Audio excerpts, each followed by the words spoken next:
Charles Schulz wrote the cartoon Peanuts, and in one of the comic strips, Lucy is sitting with her brother, Linus, and she is reading him from the storybook. So if you're at home, you might not be able to see this, but Lucy says, she's reading from the book and reading to Linus, and she says, "And so the king was granted his wish.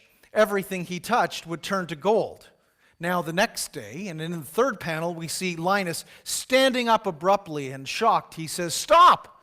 You don't have to read any further. I know just what's going to happen." And as he walks away in the final panel, he says, "These things always have a way of backfiring." In the book of 1 Kings, what we find is that there has been this sense that Solomon is a man that whatever he touches seems to turn to wisdom or buildings or gold. He just seems to have this way about him that whatever he does prospers. And when you read the book of 1 Kings, you get this sense of success, success, success. But by the time we get to chapter 11, what we discover is that this whole thing begins to unravel. That all the success that God had promised, as we've been going through the Bible story from Genesis to Revelation, and we'll get, Lord willing, we'll get to the incarnation at Christmas. But as we trace this story, what we discover is that the God who had promised Abraham, "I will make your name great, I'll give you many descendants, I'll give you a land, and you will bless the world," we discover that these promises begin to start to come true bit by bit by bit, so that by the time of David, we see that this promised one who is going to come to bless the world is going to come through David's line, that he will be a son of David, that God has promised David that there will always be one who sits on your throne. And now Solomon, who has ruled so well, who received from God this heart of wisdom, suddenly finds all the work over the past 80 plus years from his father David until now comes crashing down. This kingdom that's been building, consolidated, strengthened, empowered, suddenly is going to be torn away. It's this sense that while Solomon could touch anything and it would turn to buildings or wisdom or gold, that like Linus complains to Lucy, "I know how these stories end. They always seem to backfire." And as we open up in 1 Kings 11, what we find is that that's precisely what happens, even from the very first verse. That if Kings has been building and building and building with this sense of success and triumph, chapter 11 begins with this great tearing and division. Division is always a result of sin. It's always the result of some sort of selfish ambition, of strife, or of envy. And as a result of this, what we ought to do when we come into times of great division is that we ought to look beyond the circumstances that are going on in our day, but we ought to look at the soul, our soul. And 1 Kings 11 helps us, I think, to take a good, hard look at our soul. That we would stop and that we would reflect. Because in days of polarization and of division, there is an opportunity for us to reflect upon the very Word of God and the very heart of God, so that we might walk in the ways of God. So how do we live and what do we do in days of division? I want to see two things that point us to the glory of Christ in 1 Kings chapter 11.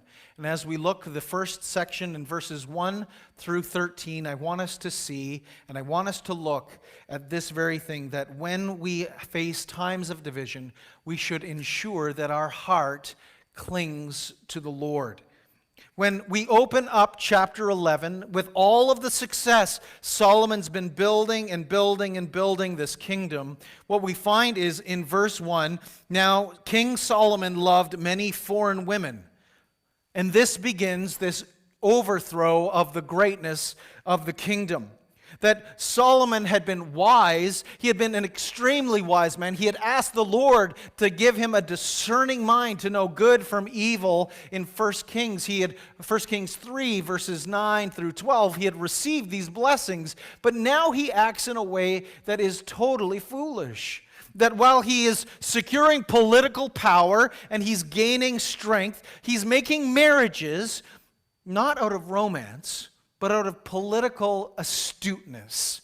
He's securing the kingdom from all these tribes and groups and peoples, and by marrying, just as kings throughout all the ages have done, marrying for very political purposes and developing political alliances, so Solomon does the same. He's securing the kingdom by his own wisdom. But the Lord had commanded his people in Exodus 23, 32 and 33, along with Deuteronomy 7, the Lord had said for the people of Israel that they should not marry the very people that are named here. There's Egyptians, there's Ammonites, Moabites, Edomites, Hittites. He names these people, and he commands the people of Israel not to intermarry with unbelieving nations, because if they would have relations, if they would make peace, if they would not go into the land and be a distinct people, that their hearts would be turned away from the living God. And this is precisely what happens. The problem that Solomon faces is not primarily a political problem.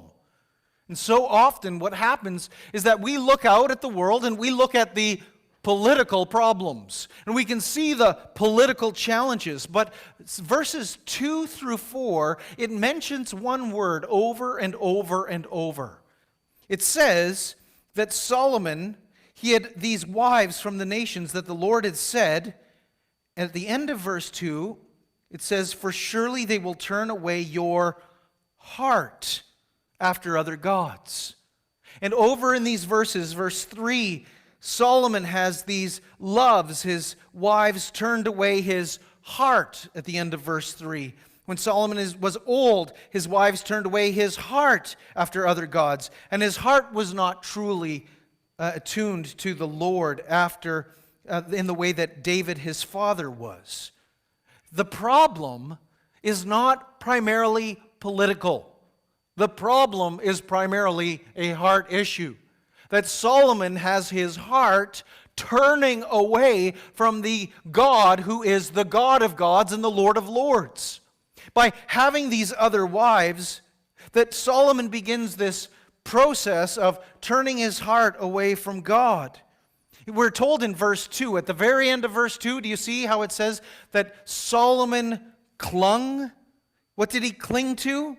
He clung to these in love. And instead of clinging to the Lord and clinging to what the Lord loves and what the Lord desires, Solomon's heart was clinging to the things that would secure his power. He would cling to these things, these relationships that would secure his kingdom. And in doing so, every time it mentions Solomon's heart, it talks about his heart was turning away. But this is what the heart does. The heart is designed as the seat of worship, that we are created as worshipers, as lovers. And what will happen to us as people who are worshipers and lovers is that if we will not worship God, we will love and worship something else. It's always the way the heart goes. The heart longs to worship. The heart longs to love. And the problem is not that the heart worships and loves, it's what we worship and what we love. And Solomon here, we are told, he did not follow wholeheartedly like his father David did in loving the Lord. He clung to these other things. He held on to them. Now, this process was a slow and steady decrease of his affection and his allegiance to the Lord. We could read 1 Kings 10 and think there's this incredible success. But Deuteronomy 17, verses 14 through 17, God had said through Moses that when the days would come when Israel would have a king, that they should be careful not to accumulate horses and gold, and that the kings should not accumulate many wives, lest your heart would be turned away from God. In 1 Kings chapter 10, what we discover is that Solomon has been acquiring all sorts of wives, or horses first from Egypt. And then he's been acquiring this great wealth from the nations, more wealth than Israel even needs. And then we open to chapter 11, verse 1, and we hear this word of condemnation. King Solomon loved many foreign women. The heart is intended to cling. And this language of clinging is the language that's used in Genesis 2:24. That God created man and woman in his own image, and a man shall leave his father and his mother, and he shall cling to his wife, and the two would become one flesh. And that God has designed that when we love what he loves, we're to cling to what he tells us to cling to. That we cling to him, and then our desires will follow. But Solomon did not obey the Lord, and his heart began to cling to the things that God had not desired, that God had commanded, had forbidden, and commanded not to follow. This is a breach of the first commandment. You shall have no other gods before me. And the problem that Solomon faces then is this downfall. The downfall that the wives that he loves, he begins to build all sorts of altars in the high places. Do you notice at the end of verse 7 it says that he even built altars where? East of Jerusalem on the mount that was there. This is the Mount of Olives. In view of the temple, the very place, the worship of God, Solomon has now made Yahweh, the God of Israel, one among many of the pantheon of gods. That God is just one more of the gods. He might be the greatest God, but there are all these other gods that Solomon's got that he's encouraging worship of. And this is what happens when we do not rightly order our love for God first. That when we have disordered loves, our hearts will turn away from the living God. This comes from the man who wrote Proverbs 1 through 9. The man who gave instruction to his son about how to be a faithful king. My son, regard the wisdom of the Lord, fear the Lord. And in Proverbs 4:23, Solomon had written and he had said, guard your heart, for it's the wellspring of life. And yet Solomon failed to heed his very own advice. That his heart was led astray so that he was creating altars to these horrific gods, Shemoth and Molech, these gods who demanded horrific sacrifices, abominations as they're described in verse 7. And the result was that by having his heart turn away and drift, his morals being loosened over time, his heart slipped. The command to marry within God's people, God had given that because he knew that the relationship of marriage is intended to draw you closer to the Lord, not away. And for this reason, it's very clear that the Lord commands his people that they are to marry believers. Paul would reiterate this command in 1 Corinthians. He'd say in verse 6, in 1 Corinthians 6 that we should not have this relationship where we are bound to one another, unequally yoked.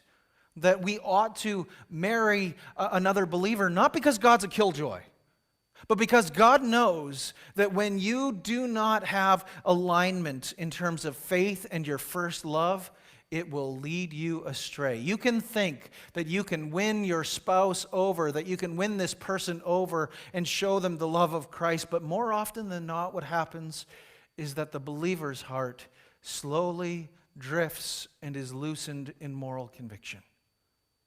And so the Lord makes it very clear that these outward loves to other people are to match that inward love to the Lord. And as a result of that, it's just a slow and steady drift for Solomon. You know, if you've been on a boat in a river, and even if the river is calm and steady, you can know how this drift just slowly can take you along, and imperceptibly over time, you drift downstream. And it may not be sudden or fast, but it's sure to happen. Or I can think of how when we're loose with our convictions, what happens over time is that things fall apart.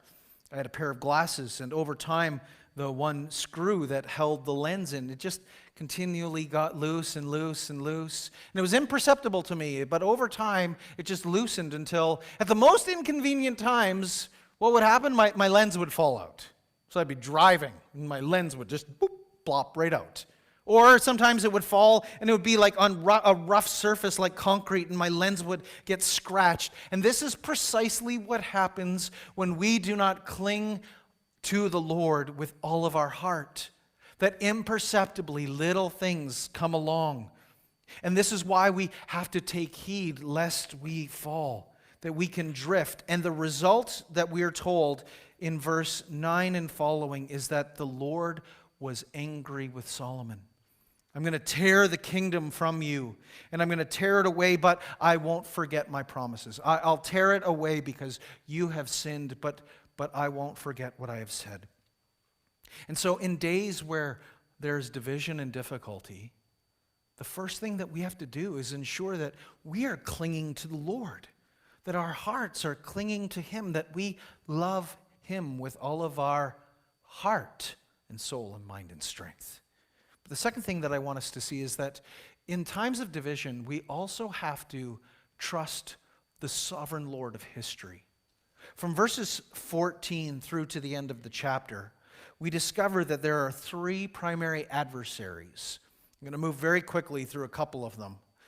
The first adversary is Hadad the Edomite, we're told in verse 14.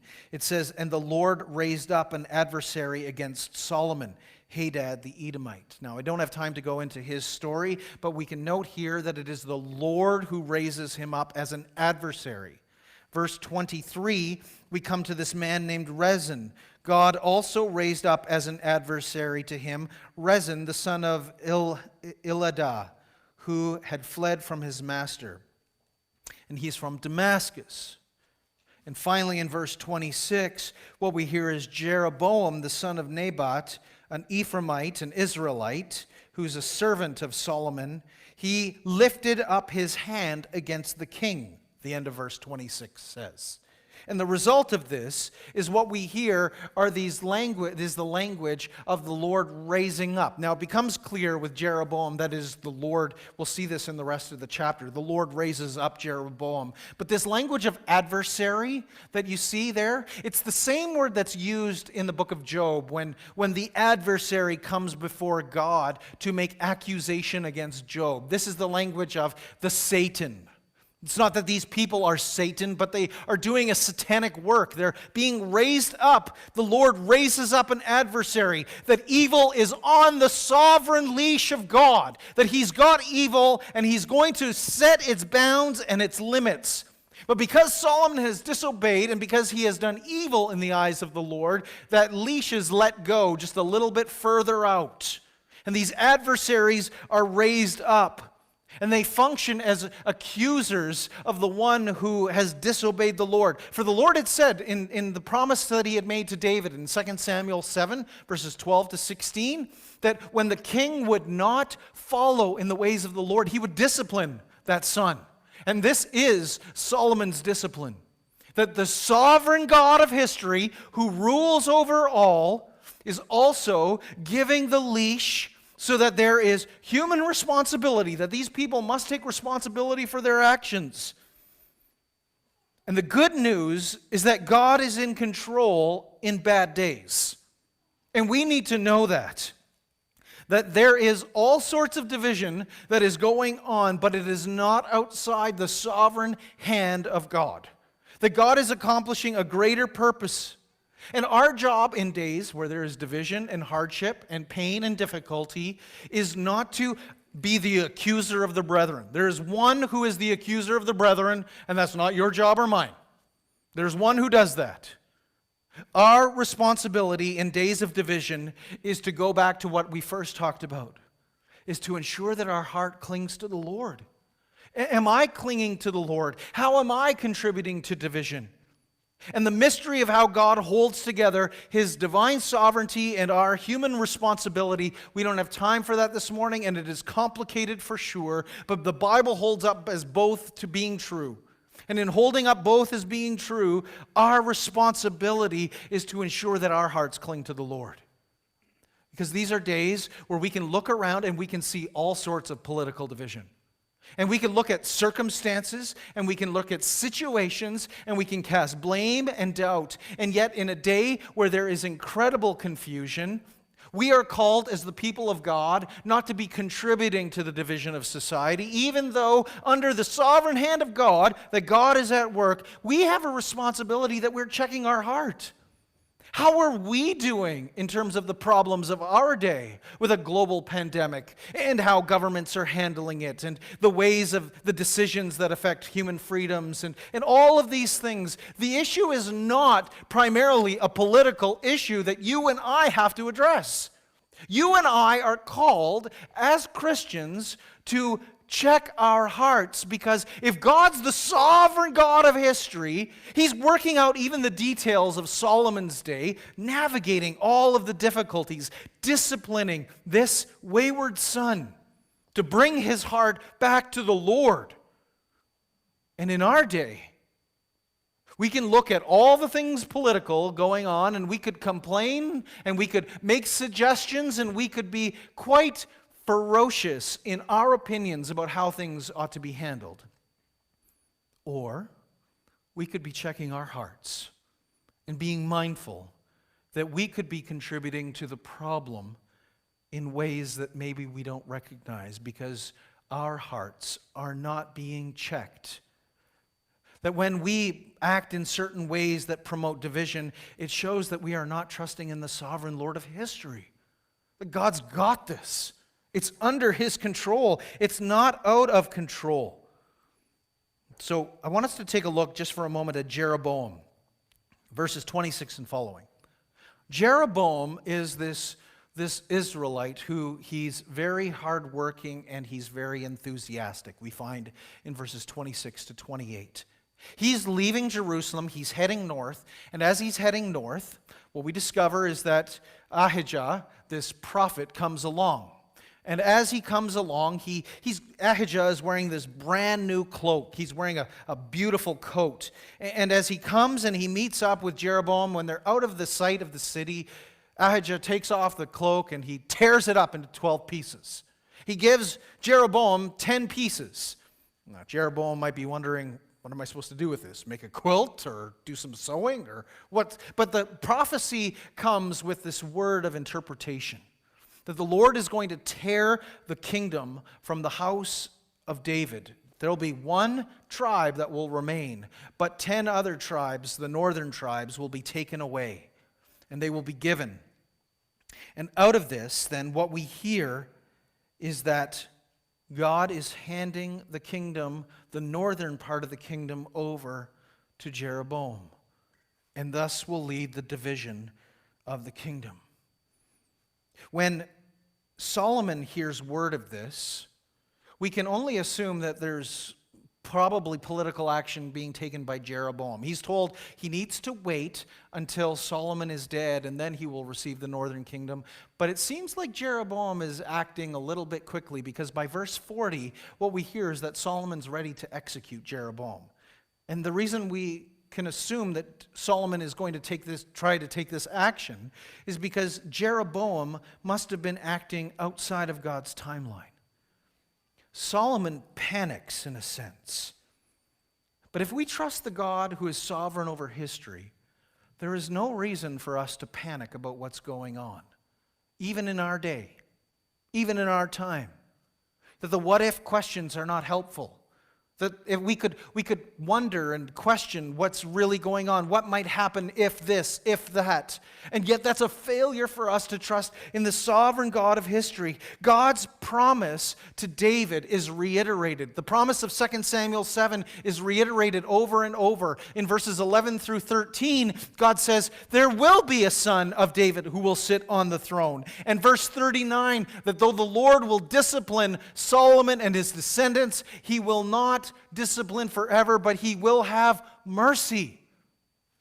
That the very heart of God is that he may afflict, as Lamentations 3:31 and following says, but he doesn't afflict from his heart, nor does he do it willingly. That if there is any other way that God could bring his people back, he would do it. But if necessary, he will discipline. This was what he had said in 2 Samuel 7. And God will accomplish his purposes, even in the face of division. And we need to remember that in days like today, that God is going to accomplish his purposes. We don't know how, and we don't know what. That God's first and primary objective is not political. He's working for the heart of Solomon, and he's working for the heart of you and me. And we have to trust that in these circumstances of these days, in a global pandemic, and with division all around us on every single front, and everything being turned into political issues, that God is doing something, and he's doing something bigger than you and me, and he's working in our hearts. He's working in you and me so that we would trust him, that he's got it under his sovereign hand, that though there is division all around us, that this story is intended like all other Old Testament stories, which is pointing us to see one thing, which is that we ought to see the glory of Christ. When Jesus comes along in Matthew chapter 12, verse 42, he says that there's one that is greater than Solomon who has come. That though the nations had streamed to Israel under Solomon's wisdom and brought much gold and gifts, there is one who is much greater than Solomon. And here there is one who rules far better than Solomon who ruled. That while there was these adversaries that were against Solomon, this Edomite and this Gentile and the Jewish leader Jeroboam, in the same way there were those who came against King Jesus. There was Herod, the Idumean, which is similar to the Edomites, the Gentiles who raged against the Lord. And there was the Jewish leaders. And in Acts 4, the apostles understood this. They understood when they prayed that they could trust the sovereign Lord. They would pray, "Sovereign Lord, you who made heaven and the earth and the sea and everything in them, that truly in this city there were gathered together against your holy servant Jesus, whom you anointed, both Herod and Pontius Pilate, along with the Gentiles and the people of Israel, to do whatever your hand and your plan had predestined to take place." They were responsible for the most heinous act of evil, the murder of Jesus, an innocent man, and yet it was under the sovereign hand of God. Acts 4, verse 24 and following tells us that God has on his leash evil, and it will serve his purposes. That nothing happens outside of his control, even the very tearing of his son, the son who is the king of Israel, placed on a cross, whose body is torn, and as he is torn for your sin and for mine, it is by his tearing that we are made whole. That it is by him being torn apart that you and I are brought together. That it is by the tearing of Christ that Jew and Gentile are brought together, and that peace and reconciliation happen. That the evil that happens is under the sovereign hand of a Lord who can make evil serve his purposes. And the only way that we find healing is when we confess our sin and we turn to the sovereign God. When we check our hearts and we cling to him. Now, we might wonder, what about Solomon? 1 Kings 11 ends with the story of Solomon, and it leaves us with a little bit of a bleak note. And the book of 1 and 2 Kings are leading us to this conclusion as to why did Israel end up in exile. But it could be, I don't know this for certain. This is pastoral conjecture here. But it could be there is a different ending to Solomon's life than maybe what we think. There are those, and I would be one of them, who think that the preacher of the book of Ecclesiastes, this son of David, king of Jerusalem, could very likely be Solomon, who wrote the book of Ecclesiastes. And in writing the book of Ecclesiastes, there is this tracing, almost like a confessional or a repentant tract. I pursued wisdom. I pursued all sorts of loves. I pursued women. I pursued pleasure. I pursued money. And yet joy was not found. It was a fleeting. It was like a chasing after the wind. Life is but a vapor, yet there is joy. And how does the book of Ecclesiastes end? How does it come to a conclusion? It comes to the kind of conclusion that I think only a person who can be truly acknowledging and trusting in the sovereign God of history could come to. Chapter 12 of Ecclesiastes, verse 13, ends with this: the end of the matter, all has been heard. Fear God, keep his commandments, for this is the whole duty of man, for God will bring every deed into judgment, with every secret thing, whether good or evil.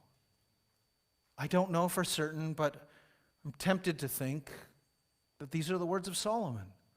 It's his end-of-life confession, that it's the discipline of the Lord that has had its merciful effect upon him. That in light of all that's going on in terms of history, that God is also working in the heart. And he's working in the heart to bring the heart of his own people back to himself. Because if the sovereign God of history can tear a kingdom, and if the sovereign God of history can send a global pandemic, and if the sovereign God of history can send his Son into the world to be torn, can't he take a heart that is devoted to idols and cause it to return to him? Because he's the king. And because he's the king, whatever he touches, it will turn to gold. But it will be in his time. And so we turn our hearts to him and we trust him.